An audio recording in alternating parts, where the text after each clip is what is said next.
संता ने बंता से कहा, तेरा भाई आजकल क्या कर रहा है? बंता ने संता से कहा, एक दुकान खोल लेती पर अब जेल में है। संता ने कहा, वो क्यों? बंता ने कहा, दुकान थोड़े से खोल लेती। बंता की बात सुनकर संता बेहोश होते होते बचा।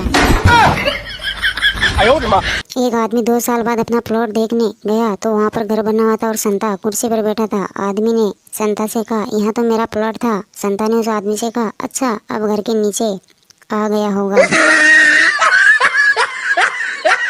शादी के तीसरे दिन पत्नी ने अपने निकट्टू पति से मन की इच्छा जाहिर की, मैंने बीए पास किया है, अगर नौकरी करूं तो आपको ऐतराज होगा? पति ने कहा, तुम भी कमाल करती हो, इसी उम्मीद पर तो मैंने तुमसे शादी की है।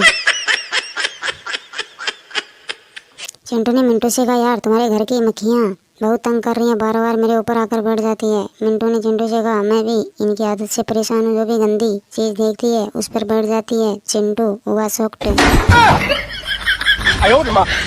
पति ने पत्नी की सुंदरता की तारीफ करते हुए कहा, तुम्हारी उंगलियां भिंडी की तरह सुंदर है और गाल सेब की तरह सुंदर है, आंखें आलू की तरह बड़ी बड़ी। पत्नी ने बीच में टोकते हुए कहा, बस बस रहने दो, मुझे सब्जी मंडी समझ रखा है क्या? कुश्ती देखने वालों में एक आदमी बोला, लगाओ एक गुस्सा मुंह पर और सारे दांत तोड़ दो। दूसरे आदमी ने उत्सुकता से उस आदमी से कहा, पूछा, वाह आप कोई अच्छे पहलवान लगते हैं। पहला आदमी बोला, नहीं भाई मैं दांतों का डॉक्टर हूँ। पिता, पप्पू बेटे आज तुम स्कूल से इतनी जल्दी कैसे गए? पप्पू, क्योंकि मैं अकेला ऐसा स्टूडेंट था जो टीचर के सवाल का जवाब दे सका। पिता ने पूछा, सवाल क्या था? पप्पू ने पिता से कहा, क्लासरूम में पानी किसने फेंका?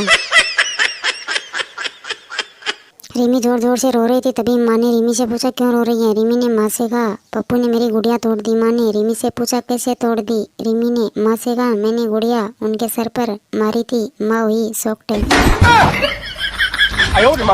पंता ने कहा, यार मेरी भी बहुत लड़ती है मुझसे, और जब भी लड़ती है तो अपने मायके चली जाती है। संता ने बंता से कहा, तू तो बहुत खुशकिस्मत है, मेरी भी मुझसे लड़ती है और फौरन अपने मायके वालों को यहाँ बुला लेती है।